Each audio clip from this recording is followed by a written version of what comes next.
We often hear the word society, but what does it mean?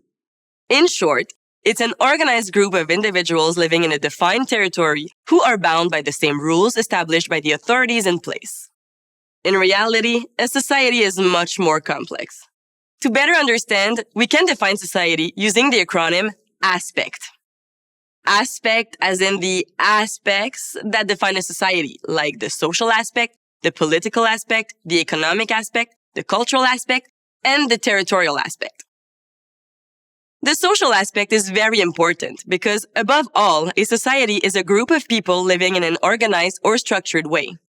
In a society, there are many relationships and interactions between individuals. These social relationships allow a society to run smoothly. Since prehistoric times, human beings have come together in groups and have organized themselves in order to survive. One example of this is the division of labor. Among nomadic peoples, some hunted while others gathered in order to provide for the group. In today's society, social relationships have changed, but tasks are still shared and organized as needed. Farmers, mechanics, doctors, the police, laborers, and the list goes on. Each member of society performs specific tasks that are useful to everyone and allow society to function well. The political aspect relates to how a society functions politically. This includes political regimes, such as a presidential or parliamentary regime, the individuals who form the government, such as members of parliament, the prime minister, or the president, and the laws and rules that guide life in society, such as the civil code or the criminal code. Whether it is the code of King Hammurabi written 3,750 years ago or the laws of contemporary governments, laws and rules have always served to improve life in society. People living in society must respect them, otherwise, they must face the legal system that enforces these laws and regulations.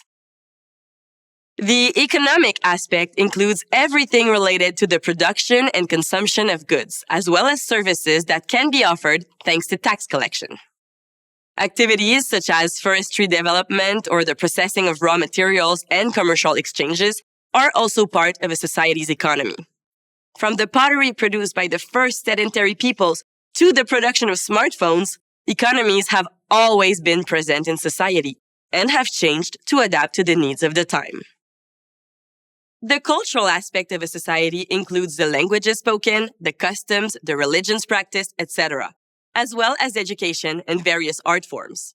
For example, the languages, customs, and art forms are not the same in Canadian society as in Japanese society. Finally, the territorial aspect refers to the land occupied by all of the people who make up a society. Borders determine both the population belonging to a society and the territory where the political authority can enforce its laws. A society may be composed of different ethnic groups who speak several languages, have different value systems, and different customs, laws, and territories. One of the advantages of living in a society is that its members may receive benefits that they would not have received otherwise. For example, if I'm a farmer, I can feed myself without any problem. But on my own, I'd have trouble finding clothes, transportation, housing, healthcare, and education. In a society, all of these functions are taken care of by different individuals. As you can see, a society involves many aspects. In short, a society is a group of individuals who share the same geographic territory and who interact with each other in an organized way.